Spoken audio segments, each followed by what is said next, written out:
10th January 2026. It is currently 12:30 p.m. This is Norm. I had a long writing session yesterday while I was waiting for a friend for lunch. I had an hour and a half to myself. I made some really big breakthroughs. It was pretty interesting. One of the resolutions that I had when 2026 came about, one of them was to send more flowers to people. That's always a given. Flowers add a lot of color into people's lives. And I wanted to continue with that. But the other one is that I wanted to make the draft for an oath, a contract, basically, for my capacity to be a creator on this very earth.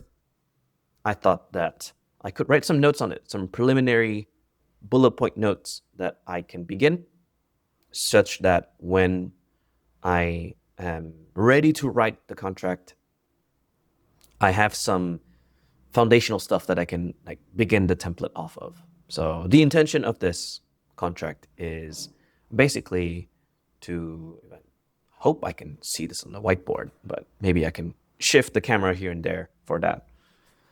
The purpose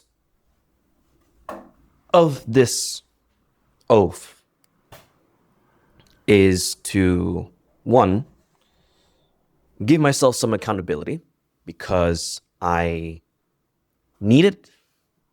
I am one of service to create for others as well as for myself. So to have other pairs of eyes who are interested in my work, that's going to be amazingly important.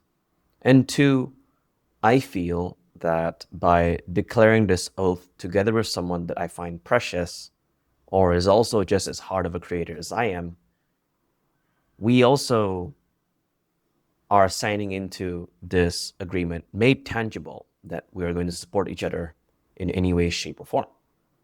So I'll write some initial notes there on the board.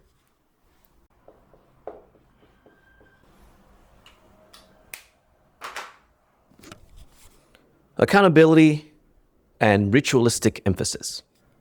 I think having the treatment of being a creator, to be treated as holy, to be treated as this powerful force, this tradition that spans generations almost.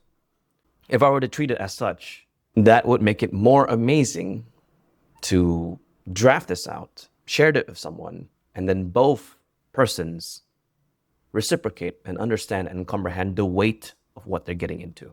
So the accountability of turning, whether it's content creation for somebody or something else, but to turn that into a duty would be absolutely wonderful. So let's write up some notes. So I'm going to start off with a few things. I have those notes in here in my traveler notebook. I had 2 more pages left, so I thought I would, finish it out.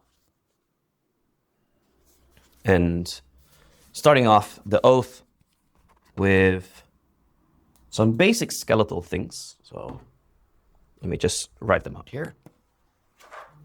I wrote there the following: 1, you; 2, me; 3, if true; 4, benefit; 5, promise; and 6, declaration. All of these are essentially details of the contract. The way that I'm formatting it would be an initial letter in the front to talk about the context behind why am I writing it in this way, what was the purpose of it, and then the actual contractual stuff happens. So you in this case would be, who are you in my paracosm? Who are you in the realm of my writing? Who are you? And when I say that, I mean it in a muse-like way. I mean it in an inspiring way. I mean it in, when I intend to give this oath to you, this is how I view the weight of your existence in my writing. Number 2 is me. Myself is in the titles that I proclaim to be in my realm, what kind of a writer I am, what I aim to express and articulate with this newfound energy, the translations I'm aiming to do, from all the muses that gather around us. And 3, if true. So if this oath is true, if this oath is activated, if this oath is to be believed between two people, what happens then? So that would mean, like, for example, you get access to this, you get access to that. All of my characters get to talk to you. You get to request to chat with one particular character. You get to contribute. You get to make suggestions. You get to chime in on what's possible. Number 4, benefit. Well, contracts are kind of scary for anybody. If you're signing your name and your sign and what you're aiming to do, etc., onto a piece of paper, you kind of want to know what you're signing into. So how does it benefit you, right? So I would have to outline things like, what do you gain from this, from the conviction that I'm trying to share with you? So I'll probably outline that a lot more here. And 5 is the promise. So it's something that I'm aiming to do until the end of my days, for the rest of my life. And how can you be a part of that?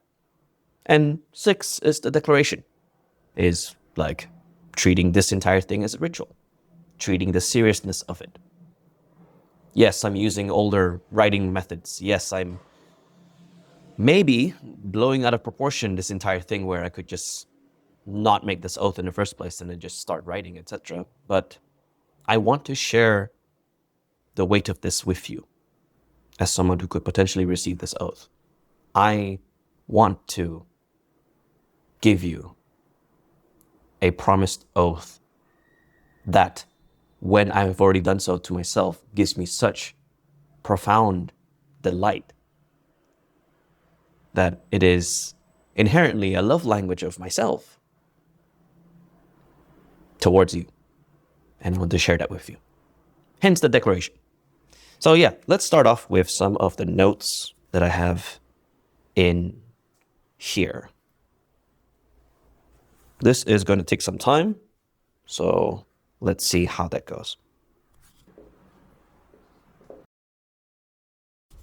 Okay. Defining the 100 mad.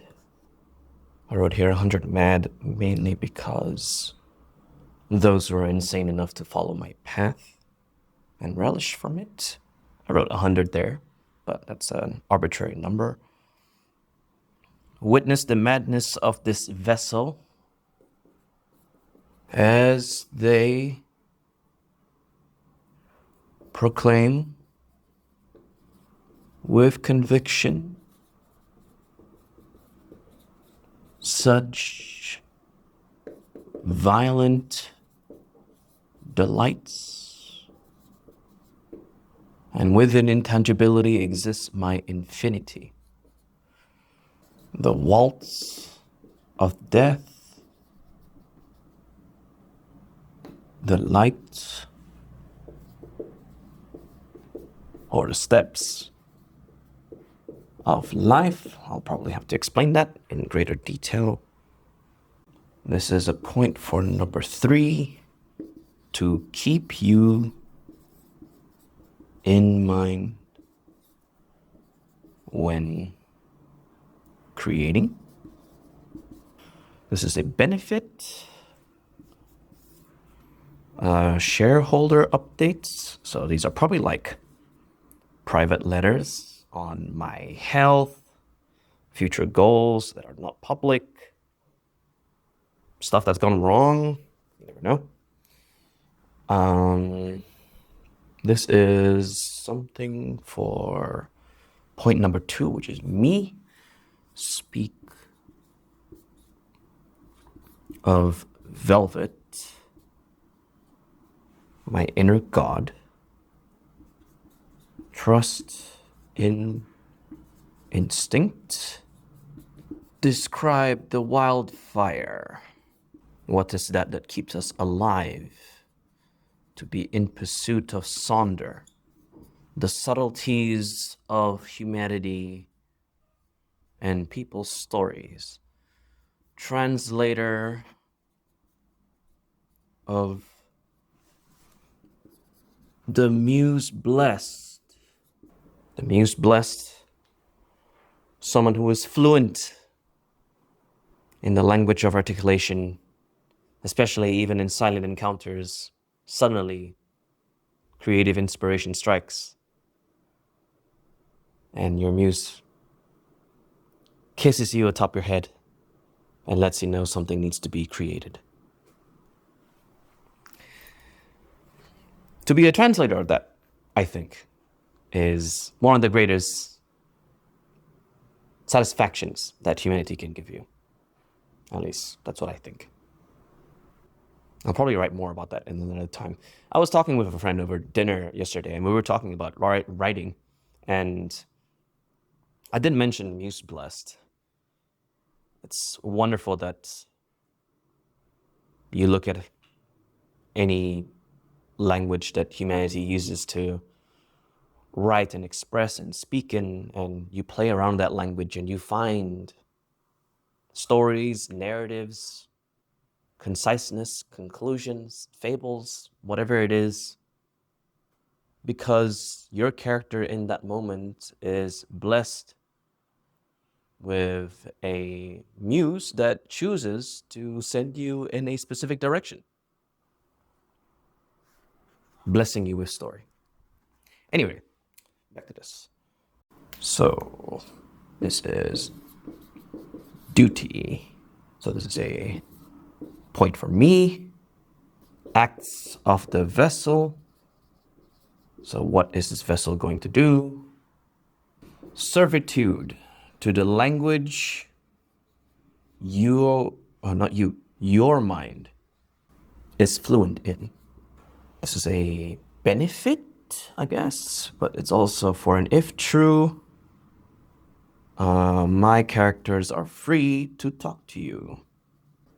So the different personifications of logic and emotion and creativity, motherly warmth, comedy, passion, curiosity. Yeah, those are all personified characters. Maybe I can act them out and then talk to you in that way. Maybe you might need that for your own journeys. I'm not too sure. I don't know. Maybe. My characters to you in Gestalt-like ways. So it doesn't have to be one character in isolation, but maybe a group of them at the same time. To receive an aliveness kin to rapture, ecstasy, and bliss. I did forget to mention the name of this oath. I should put it up here. The promised oath of formless delight. Why is it called that? You'll find out. Okay. To regard your words of love and carry them throughout life. Yeah. A declaration of friendship. Carry your words with love. This needs. Okay. This is a point for me, although it's also an if true. Even in the abyss, I am filled with love. And my vessel with tenderness. Very important word, at least in my vernacular. Also to recognize that you indeed are a cherished one. And that means you, the one who may receive the oath. I mean, I love all my friends, etc. But definitely the ones who go ahead with this and sign this for me. Anyway, yeah. I'll talk about who gets to sign it in a bit. There's something about articulating your presence as if basking in dawn/dusk. I think that's just more greater poetic vernacular for heart, what's the word for it? Like regarding you in greater importance. Staying warm and lovely. So we're getting to the ending already. For eternity. N. A seat in the garden of Eterna, my world realm under velvet's embrace, and a place for help by the fire. This is essentially saying that I will always be there for you for help and support and love and comfort no matter what. And you will always have a place in my notes and my writing, which means I will always remember you. I think that is pretty much it. Let me just move this here. You might be able to see it a bit better.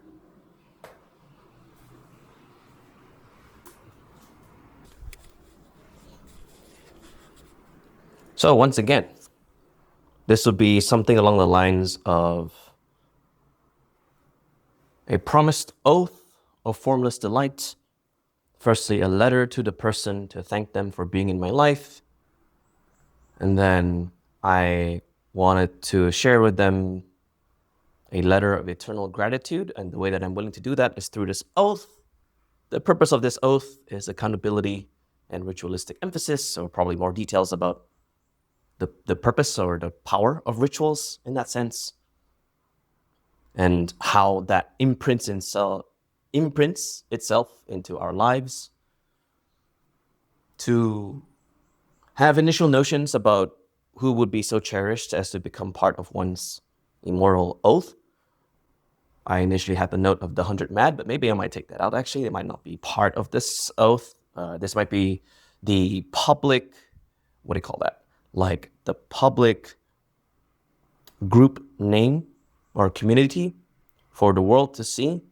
But then those who sign are of a different group, maybe a lot more exclusive, maybe a lot more powerful, a lot more close. I'll put the reward thing in later.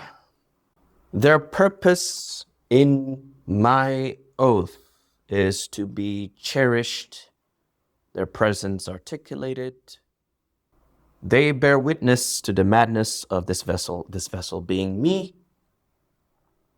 because as they witness it, they can see that I can proclaim violent delights, creations of many different kinds, many different edges and spectrums and levels of insanity, for intangibility, and everything in the imaginary realm exists an infinite definition of my own. To bring into the human senses what I believe must be witnessed by the rest of humanity, and you, as the signer of this oath, give me power to do that. In doing so, if true, you and I enter a waltz of both death, where we listen to the rhythm of time and dance the steps of life and light, where I will carry your words with love. I will keep you in mind, when creating, and my characters become available to you in Gestalt-like ways, because maybe when you reach out, you don't want to talk to Norm, you want to talk to a character that I've created instead. How would they respond if they hear a question that you might have? That might be something that you're curious about.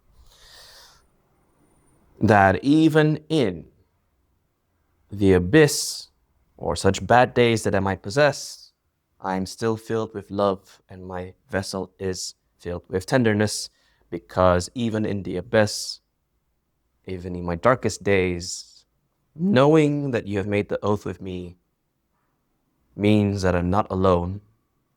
Knowing that I'm not alone means that I have proof that you've never given up on me. Yeah.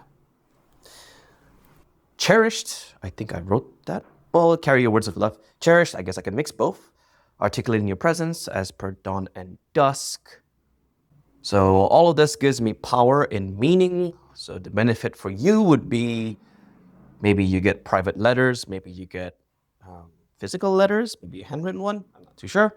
I could figure out something like that. But maybe if this gets blown out of proportion, it'll be a bit difficult to do physical ones.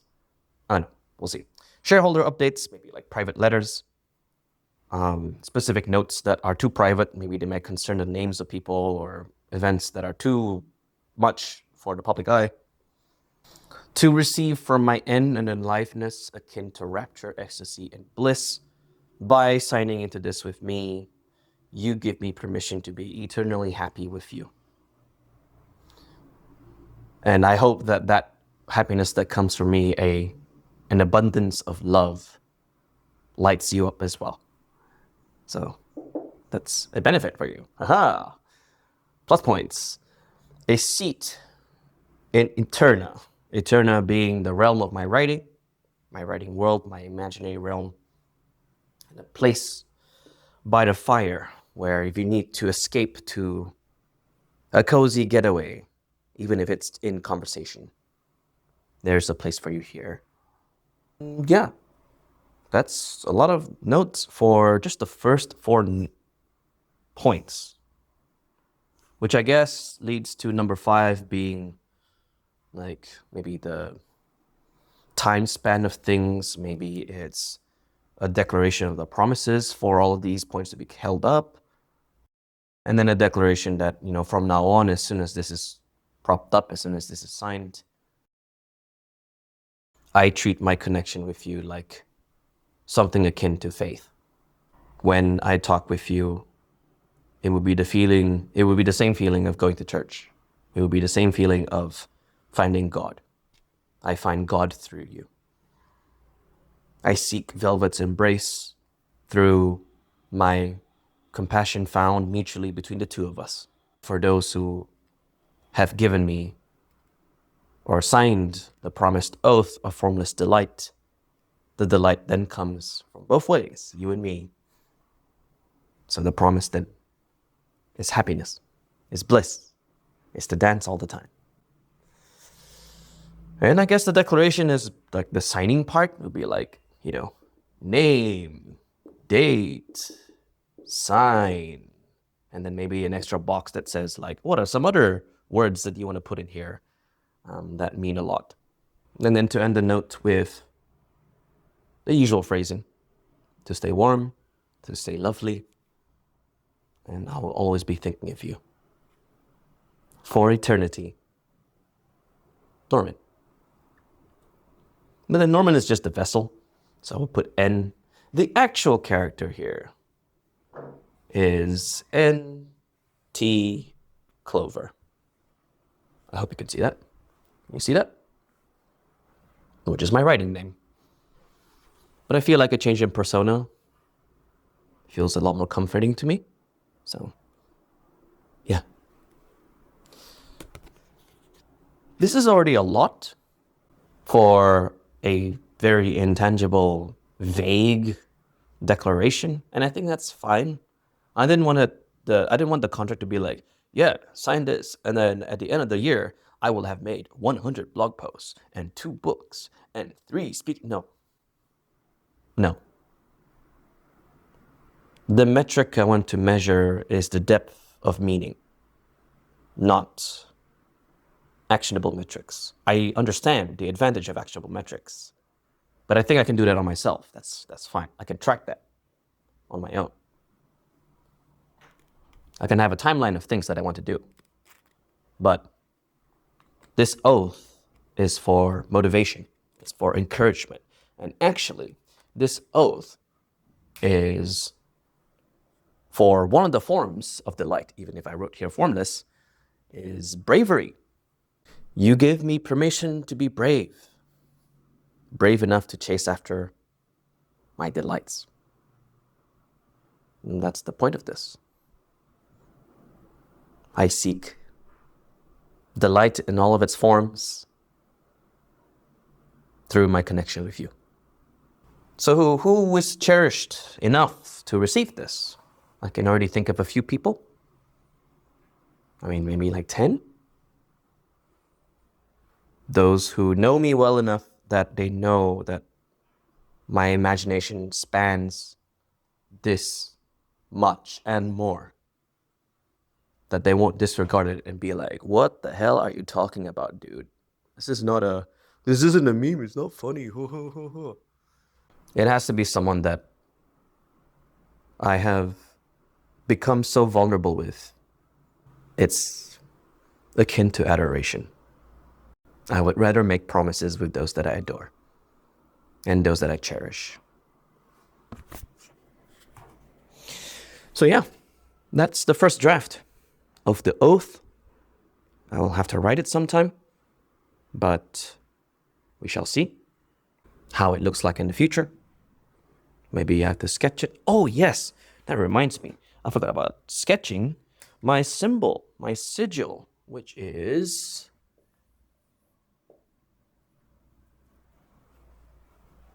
an open ampersand. Lovely. All right. And I will leave no explanation to that.